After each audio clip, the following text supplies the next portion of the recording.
वफाकी वजीर अली परवेज मलिक कहते हैं कि हालिया बजट में हुकूमत की अव्वलीन कोशिश होगी कि टैक्स का बोझ तनख्वाहदार तबके और फैक्ट्री मालिकान से कम करें और टैक्स नेट को बढ़ाएं।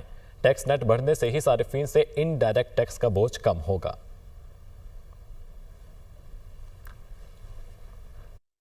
इस बजट के अंदर अव्वलीन कोशिश होगी वो ये होगी कि टैक्स का बोझ उन शोबों के ऊपर जो अपनी हैसियत से कहीं बढ़ के जिन्होंने उठाया हुआ है, जिसमें तनख्वाहदार लोग हो गए और जो फैक्ट्रियां और जो कारखाने चला रहे हैं, जिनकी मजबूरी है कि उनके पास एक जगह मौजूद है जहाँ पे बिजली का कनेक्शन है, उनको आके कोई पूछ सकता है, उनके ऊपर आपको बोझ घटाना होगा। अगर आपने एक देरपा तरक्की की तरफ जाना है, जो बड़ी बड़ी गाड़ियाँ रखते हैं, जो बड़े बड़े असासाजात रखते हैं, जो बाहर जाते हैं, उनको टैक्स के नेट में लाना होगा। टैक्स को जब आप किसी भी अशिया की कीमत के ऊपर लोड करते हैं ना, तो उसकी कलेक्शन आसान हो जाती है।